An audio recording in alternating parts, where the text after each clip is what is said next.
The HOA was 30 days away from stealing my $400,000 home when they made one fatal mistake. They got cocky. They hired a signature expert to prove their forged documents were real. Instead, he discovered the papers dated 2019 were printed with technology that didn't exist until 2023. Game over. Let me tell you how this unfolded. I'll never forget the day I almost lost everything. Walking to my mailbox on an ordinary Tuesday morning in September, coffee in hand, still in my pajamas, I had absolutely no idea my entire life was about to explode. It was one of those perfect autumn mornings where everything felt peaceful and normal. My neighbor waved from across the street. Birds were chirping. The sun was just starting to break through the morning fog. Then I opened my mailbox. Inside was a thick manila envelope marked certified mail, signature required. My stomach dropped before I even tore it open.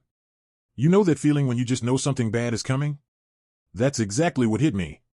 My hands were already shaking as I ripped through the seal. Final notice of foreclosure sale. Those 4 words were printed in bold red letters at the top of the page. I actually stumbled backward and had to grab the mailbox to steady myself. This had to be a mistake. Some kind of administrative error. Maybe it was meant for another house, another person. But no, there was my name, clear as day. My address. My property identification number. According to the legal notice, my $400,000 home, the house I'd worked 15 years to pay off, the house where I'd raised my kids, the house I'd finally owned free and clear for the past 3 years, was scheduled to be auctioned on the courthouse steps in exactly 30 days. The reason? I supposedly owed the Homeowners Association $47,000 in unpaid fees, penalties, and accumulated interest dating back to 2019. $47,000. I actually laughed out loud right there on my front lawn. It was such an absurd, ridiculous number that my brain couldn't even process it as real. Our HOA fees were $150 a month. Even if I hadn't paid for 4 years straight, that would only be around $7,000. Where did they get $47,000? But the laughter died in my throat as I kept reading. This wasn't just about unpaid monthly dues. According to the attached documents, I had signed agreements for special assessments, major community improvement projects that I'd supposedly agreed to pay for. There were detailed payment plans, missed payment notices, and final warnings that I'd allegedly ignored for years. My coffee cup slipped from my hand and shattered on the driveway. I didn't even notice. With trembling fingers, I flipped through page after page of official-looking documents. Liens filed against my property in 2019, 2020, and 2021. Certified letters I'd supposedly received and ignored. Payment agreements with my signature at the bottom, acknowledging the debt and promising to pay. And here's the thing that made my blood run absolutely cold: the signatures looked exactly like mine. Not sort of like mine. Not similar. They looked exactly like how I signed my name, the distinctive loop in the P of Patterson, the way I cross my T's, even the little flourish at the end that I've done since high school. If someone had shown me these signatures without context, I would have sworn I'd written them myself. Except I had never, ever seen these documents before in my life. I ran inside, my heart pounding so hard I thought I might pass out. I tore through my filing cabinet, pulling out every HOA document I'd ever kept. My hands were shaking so badly I could barely grip the papers. I found my payment records, every single monthly payment, going back 7 years. Bank statements showing automatic withdrawals on the first of every month, like clockwork. Email confirmations from the HOA management company thanking me for my payment. I'd never missed a single payment. Not one. Not ever. I grabbed my phone and called the HOA management company immediately. The phone rang 6 times before someone answered, a bored-sounding woman who introduced herself as Linda. I just received a foreclosure notice, I said, trying to keep my voice steady. There's been a terrible mistake. It says I owe $47,000, but I have records of every payment. Name and address, please, Linda interrupted, her tone suggesting she'd heard this exact speech 100 times before. I gave her my information. I heard typing on the other end, then a long pause. Mrs. Patterson, she finally said, her voice changing from bored to coldly professional, according to our records, you signed agreements for special assessments in 2019 for community improvements. You made 3 payments and then stopped. We sent you multiple notices. You ignored them all. The debt has been validated by the board, liens have been filed, and the foreclosure process is proceeding as scheduled. But I never signed any. Mrs. Patterson, she cut me off sharply, we have your signature on file. Multiple times. We have documented evidence of every attempt to contact you. If you continue to deny your legal obligations, we will proceed with the foreclosure as scheduled. You have 30 days. I suggest you contact an attorney. Click. She hung up on me. I stood there in my kitchen, phone still pressed to my ear, listening to the dial tone. And that's when I knew this wasn't a mistake. Someone was actively trying to steal my house. I didn't sleep that night. Not even for a minute. Every time I closed my eyes, I saw strangers walking through my front door, measuring my living room, talking about auction prices like my life was just another piece of inventory. 30 days. That number kept echoing in my head like a countdown clock I couldn't turn off. By 6 a.m., I was already dressed, sitting at my kitchen table surrounded by stacks of paperwork, bank statements, HOA receipts, email confirmations, even old envelopes. If someone was going to try to take my home, I was going to bury them in evidence. But I also knew this wasn't something I could handle alone. At exactly 8:30 a.m., I called Margaret Chen. If you've ever dealt with real estate in my area, you've probably heard her name. Margaret had a reputation for being sharp, relentless, and completely unafraid of going up against HOAs, which, as I would soon learn, was a rare quality. She agreed to meet me that same afternoon. The moment I walked into her office, I could tell she wasn't the type to waste time. She barely said hello before gesturing to the chair across from her desk. Start from the beginning, she said. I handed her the foreclosure notice first. She read it silently, her expression completely neutral. Then I passed over the stack of alleged agreements, the ones with my signature. For a long moment, she didn't say anything. She just studied the pages, flipping back and forth, occasionally holding one up to the light. Finally, she looked at me. These signatures, she said slowly, are very convincing. My stomach dropped. But, she continued, raising a finger, something about this doesn't add up. I leaned forward. I never signed any of those. I swear. I believe you, she said calmly. But belief isn't what wins cases. Evidence does. That's when I started unloading everything I had. I showed her my bank statements, for straight years of consistent HOA payments, never late, never missed. I showed her confirmation emails from the management company, each one timestamped and matching the withdrawals. I even had a folder of annual HOA summaries they'd sent me, none of which mentioned any outstanding balance. Margaret went through everything carefully, organizing the papers into neat piles. If these documents are real, she said, tapping the alleged agreements, then your financial records make no sense. And if your records are real, she paused, looking back down at the signatures, then these documents shouldn't exist. So what does that mean? I asked. It means, she said, leaning back in her chair, someone created a paper trail that conflicts with reality. And that's a very dangerous thing, for them. For the first time since opening that letter, I felt a small flicker of hope.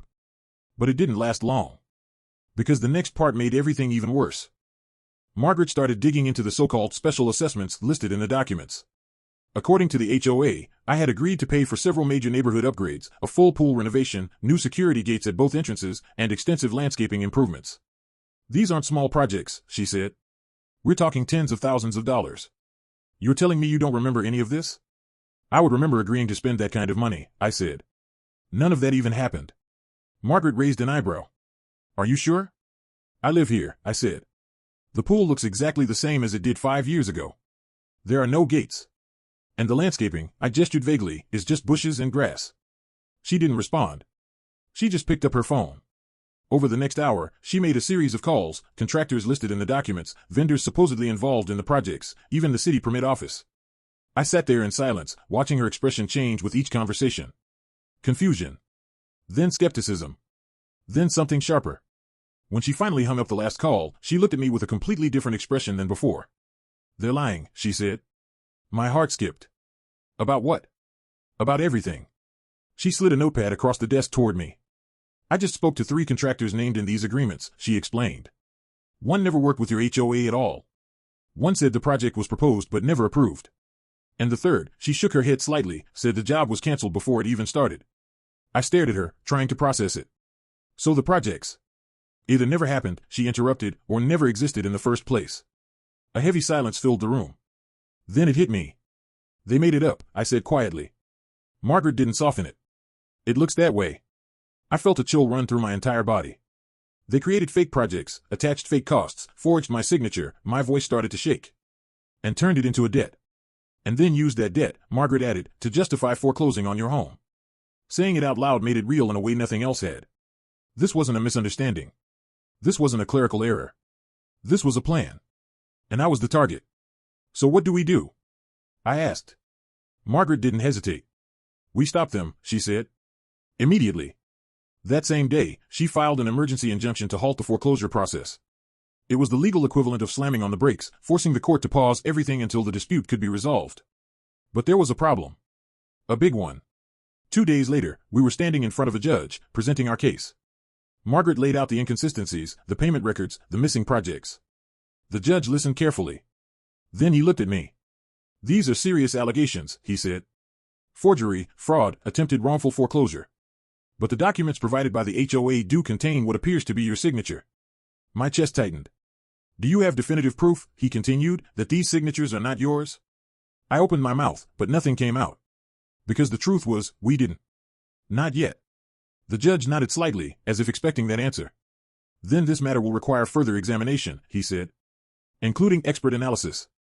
And that's when everything shifted. Because the HOA, confident in their perfectly forged documents, made a decision that would end up destroying them. They brought in their own expert. 3 weeks before the foreclosure deadline, the HOA's attorney filed a motion that caught us completely off guard. They weren't just defending their position, they were going on the attack. The motion included a formal request to bring in a forensic handwriting expert to settle the matter once and for all. But here's what made my blood run cold. They weren't asking the court to assign an expert. They'd already hired one themselves. Dr. Raymond Khalil. Margaret leaned back in her office chair when she saw the name, letting out a low whistle. "They brought in Khalil," she said, sounding genuinely surprised. "Is that bad?" I asked, my stomach already sinking. "Bad for us? Maybe. Bad for them if they're lying?" She smiled slightly. "Potentially catastrophic." She pulled up his credentials on her computer, and my heart sank further with every line I read. Dr. Raymond Khalil wasn't just some handwriting expert you find in the phone book. He was a former FBI forensic document examiner with over 25 years of experience. He'd testified in more than 200 criminal cases. He'd helped solve bank fraud schemes, expose art forgeries, and put white-collar criminals behind bars. His testimony had a 96% success rate in court. And the HOA had just hired him to prove their case. Why would they do this? I asked. If they forged the documents, why would they bring in someone disqualified? Margaret stared at the screen for a long moment. "Because," she finally said, "they think their forgery is perfect." That statement hung in the air between us like a dark cloud. They weren't just confident, they were arrogant. So convinced in the quality of their fake signatures that they believed even one of the country's top forensic experts would validate them. The hearing was scheduled for the following Tuesday. 5 days away. Those 5 days felt like 5 years. I couldn't eat. Couldn't focus. Every time my phone rang, I jumped. I kept imagining Dr. Khalil examining those signatures under a microscope, nodding slowly, and declaring them authentic. I imagined the judge's gavel coming down. The foreclosure proceeding. Strangers changing my locks. Margaret tried to reassure me. "If Khalil is as good as his reputation," she said, "he'll find the truth. Whatever that truth is." But that was exactly what terrified me. What if the forgery really was that good? What if whoever did this had been skilled enough to fool even an expert? Tuesday morning arrived like a death sentence. The deposition was held in a sterile conference room at the courthouse, white walls, fluorescent lights, a long table where everything would be decided. The HOA's attorney sat on one side, practically radiating smugness. Margaret and I sat on the other, my hands clasped so tightly my knuckles had turned white. Then Dr. Khalil walked in. He wasn't what I expected. I'd imagined someone intimidating, theatrical, maybe someone who'd play to the cameras. But Dr. Khalil was quiet, methodical, almost professorial. Mid-60s, silver hair, reading glasses hanging from a chain around his neck. He carried a leather briefcase that looked older than I was. He nodded politely to both sides and sat down without fanfare. The HOA's attorney started the questioning, walking Dr. Khalil through his credentials. Every degree, every certification, every major case. It felt like watching someone build a monument to their own victory. Then came the moment of truth. Dr. Khalil was handed the documents, the special assessment agreements, the payment plans, all bearing what appeared to be my signature.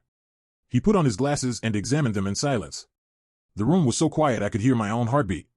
He studied the signatures for what felt like an eternity, occasionally making small notations in a leather-bound notebook.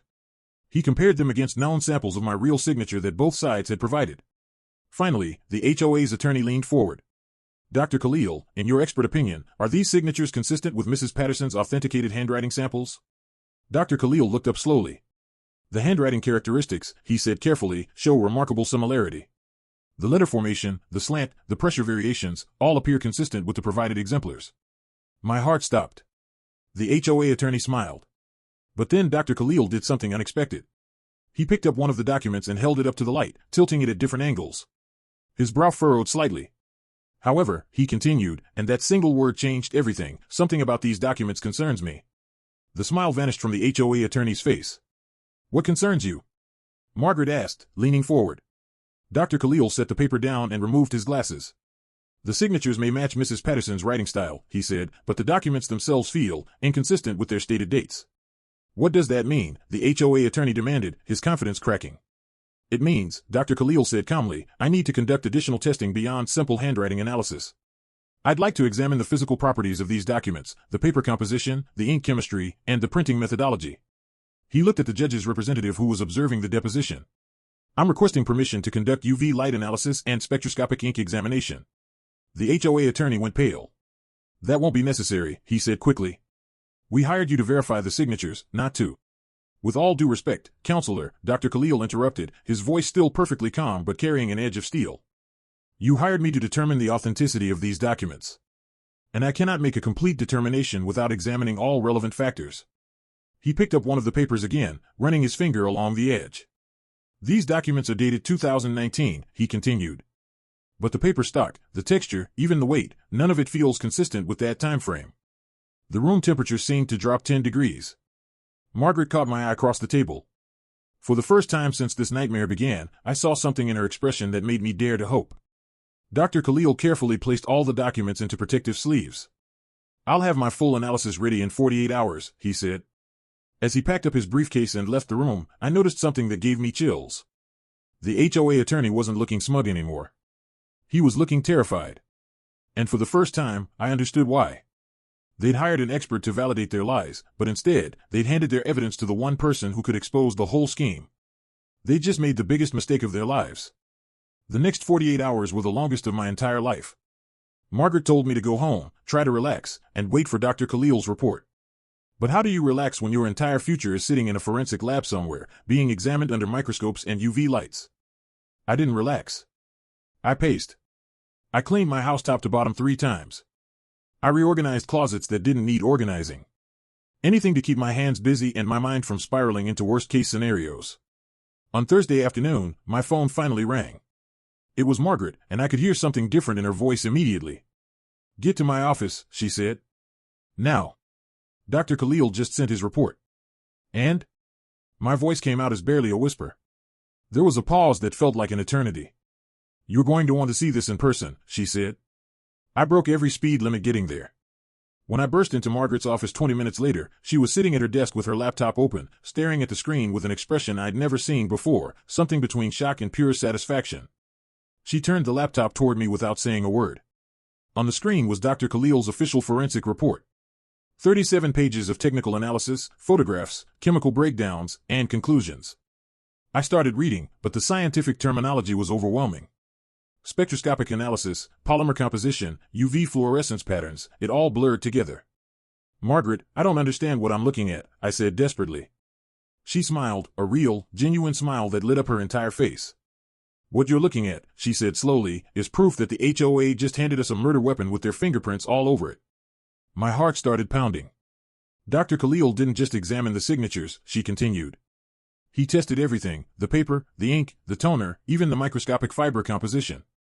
She clicked to a section of the report filled with photographs taken under different light spectrums. These documents are supposedly from 2019, she said. 4 years old. But when Dr. Khalil put them under UV light, he found something extraordinary. The images showed the documents glowing in strange, uneven patterns under ultraviolet illumination. Modern printers use toner that contains specific chemical markers, Margaret explained. These markers change over time as technology improves. They're like fingerprints for when and how something was printed. She zoomed in on a detailed chemical analysis chart. The toner on these documents contains a polymer compound, specifically, a stabilizing agent called compound R47, that wasn't even commercially available until late 2022. I stared at her. What does that mean? It means, she said, her voice rising with barely contained excitement, these documents couldn't possibly have been printed in 2019. The technology to print them didn't exist yet. The room started spinning.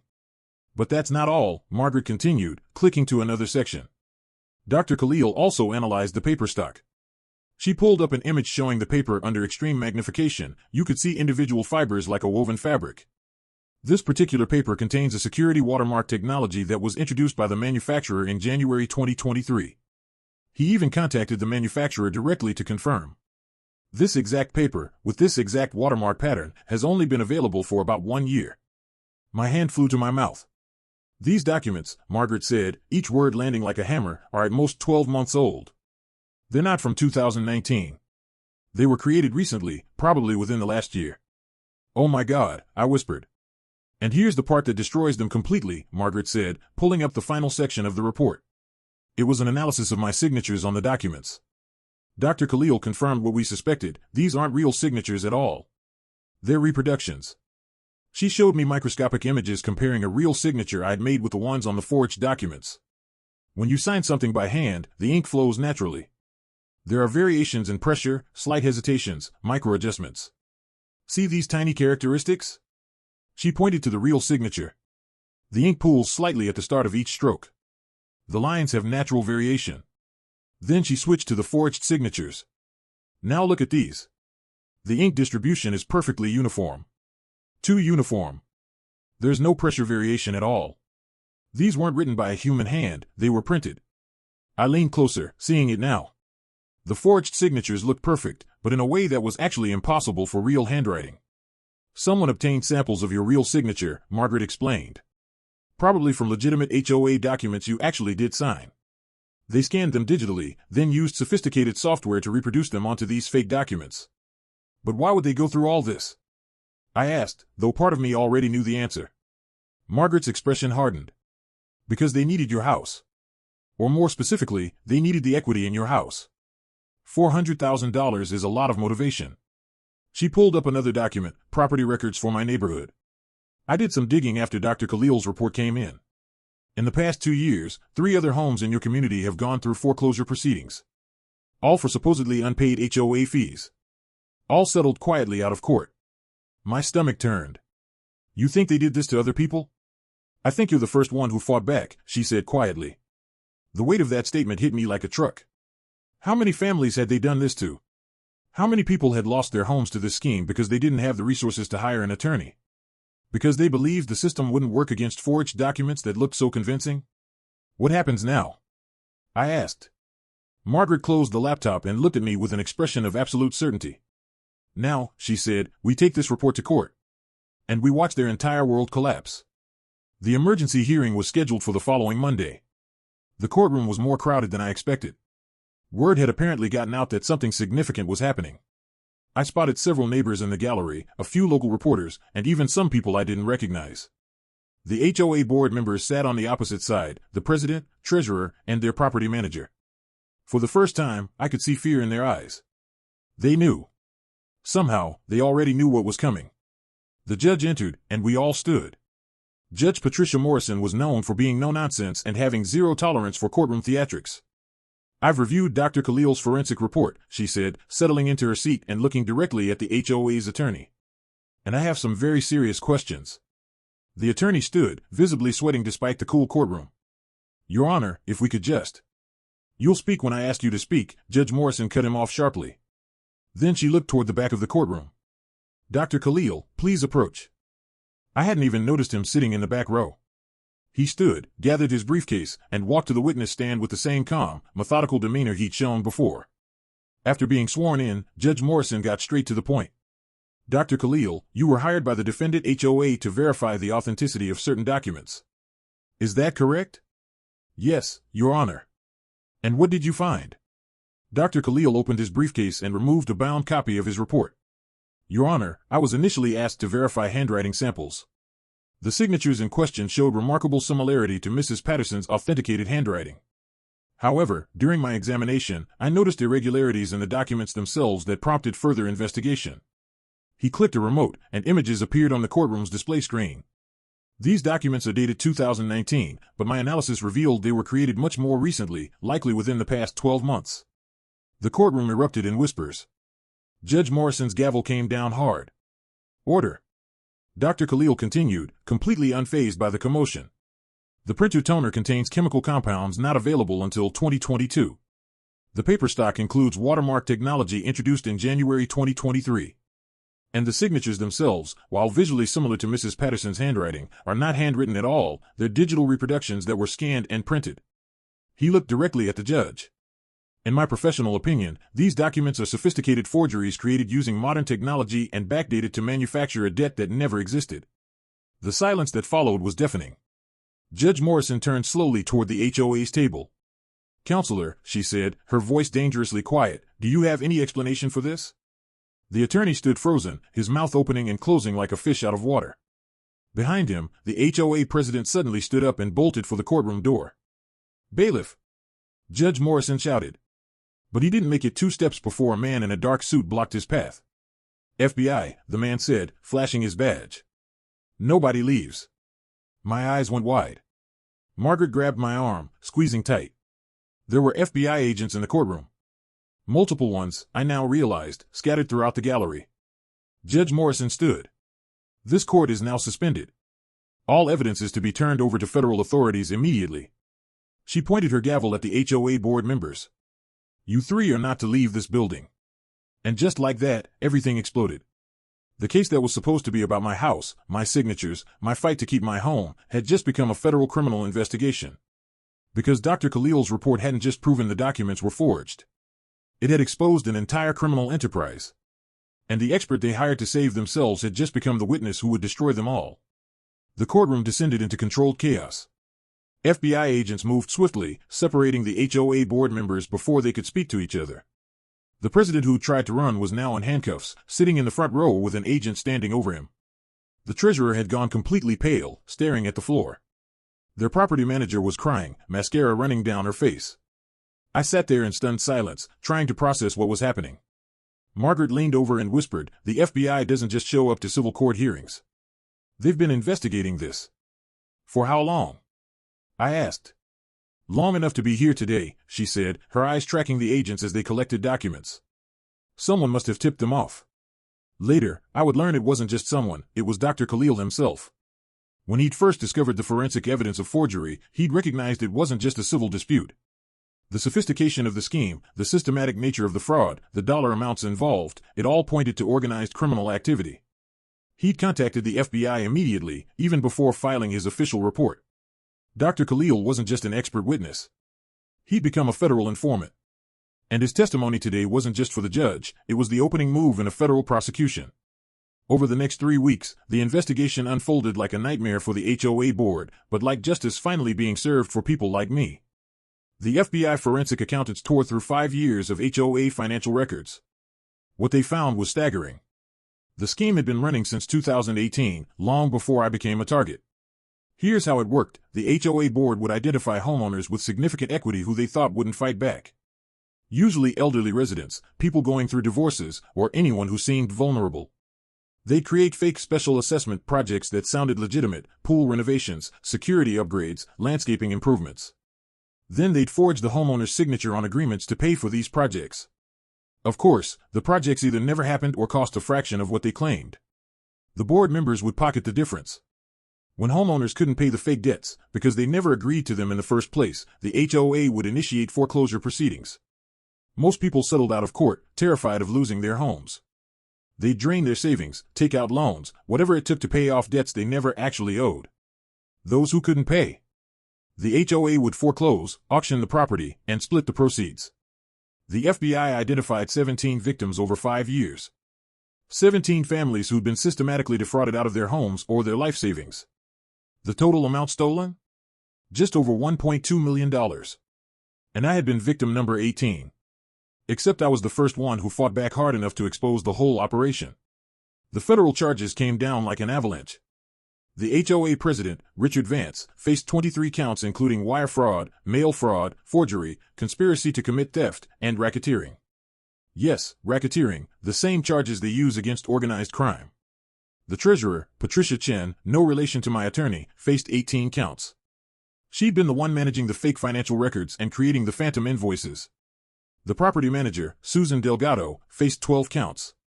She'd been the one forging signatures and filing fraudulent liens at the county courthouse.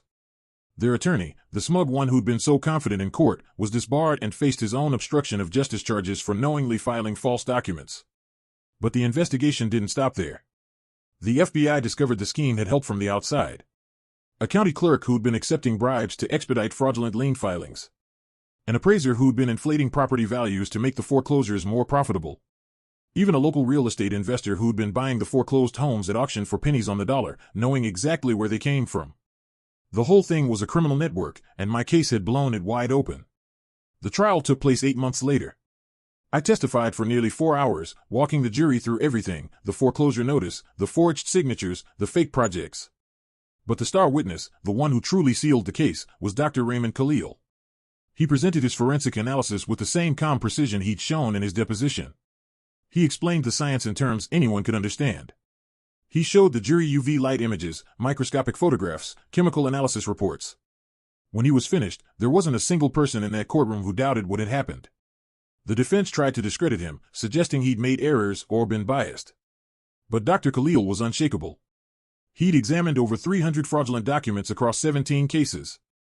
Every single one told the same story. Systematic, deliberate, calculated fraud.